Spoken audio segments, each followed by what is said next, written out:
Según los diferentes enfoques, la psicopatología de la atención se define como la orientación activa o pasiva, anormalidades cuantitativas y cualitativas. A partir de esta definición se ofrece la siguiente clasificación de los trastornos atencionales. La falta de atención y trastorno de la concentración se define como incapacidad o capacidad disminuida para enfocar, concentrarse y orientarse hacia un objeto. Estrechamiento de la atención, definida como concentración sobre unas pocas cosas, por ejemplo, en la fijación sobre las alucinaciones, en el vivenciar delirante intenso. Dentro de las cuantitativas tenemos elevación del umbral de la atención. Aquí la atención no se despierta sino es con estímulos intensos. Indiferencia, considerable falta de atención para interesarse por los acontecimientos, siendo ineficaces los estímulos que despiertan interés en situaciones anormales. Inestabilidad de la atención. La atención se halla dirigida superficialmente a los estímulos de cada momento. Fatigabilidad de la atención.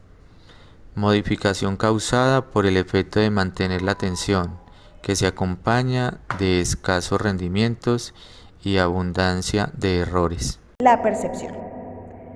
La percepción no implica una mera copia de la realidad, sino un proceso constructivo mediante el que se interpretan los datos sensoriales.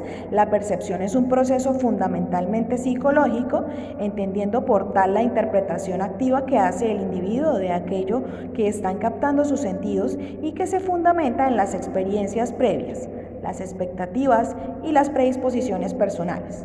La ilusión es un ejemplo de que la percepción no está determinada solamente por las características físicas del estímulo. El contexto nos proporciona las reglas en las que se basan nuestras percepciones, a la vez que guían nuestras interpretaciones.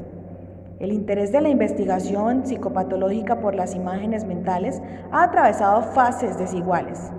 Frente al rechazo por psicometristas como Galton o de los conductistas, Tolman afirmó que los mapas cognitivos constituían la guía fundamental del comportamiento. Desde entonces, existen dos opciones teóricas antagónicas sobre el modo de abordar el estudio de las imágenes mentales. Clasificación de los trastornos perceptivos y de la imaginación. Los trastornos de la percepción y de la imaginación se suelen clasificar en dos grupos: distorsiones y engaños perceptivos. Las características físicas del mundo estimular se perciben de manera distorsionada, entendiendo por tal distorsión una percepción distinta a la habitual y o probable, teniendo en cuenta las experiencias previas, características contextuales y el modo en que otras personas perciben este estímulo. Como sucede en las distorsiones relativas al tamaño, forma, intensidad, distancia. Sin embargo, en el caso de los engaños perceptivos, se produce una experiencia perceptiva nueva que suele convivir con el resto de las percepciones normales, no se fundamenta en estímulos realmente existentes fuera del individuo, se activa a pesar de que el estímulo que produjo la percepción inicial ya no se halla físicamente presente. Se han denominado también percepciones falsas, aberraciones perceptivas y errores perceptivos. En definitiva, en los engaños perceptivos, el estímulo es mayoritariamente solo un supuesto, alucinaciones.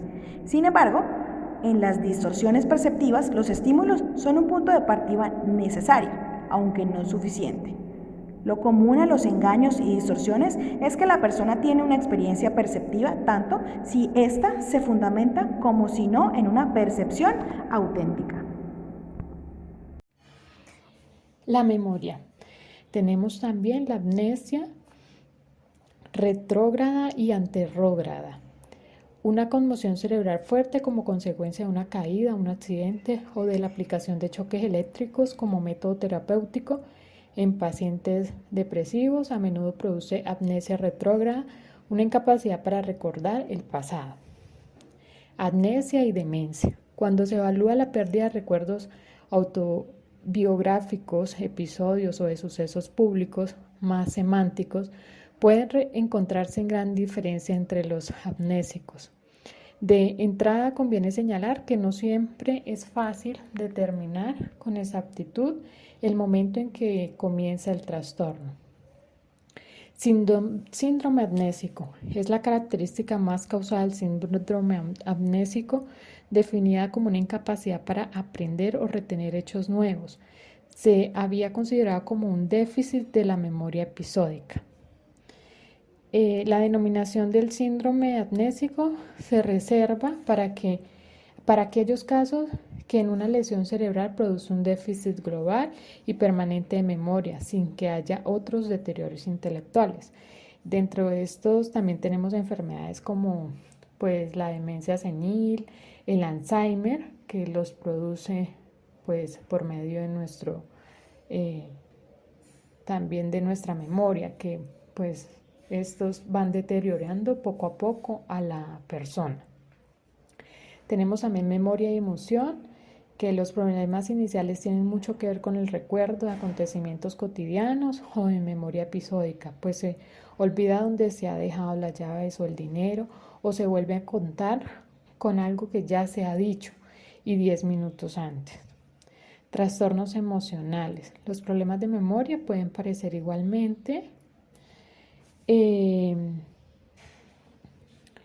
otros cuadros psicopatológicos en los que no hay un deterioro en las estructuras cerebrales y sin embargo en su sintomatología destacan igualmente alteraciones en la memoria que evocan a veces en la forma, a veces en el contenido. Tener problemas de memoria es una queja habitual entre los pacientes deprimidos y ansiosos. Con frecuencia se lamentan de que desde el inicio de su trastorno su memoria ya no es la que era y que en definitiva sus habilidades cognitivas funcionan a un nivel muy reducido, hasta tal punto que a veces es difícil aislar tales quejas de los síntomas efectivos en sí mismos.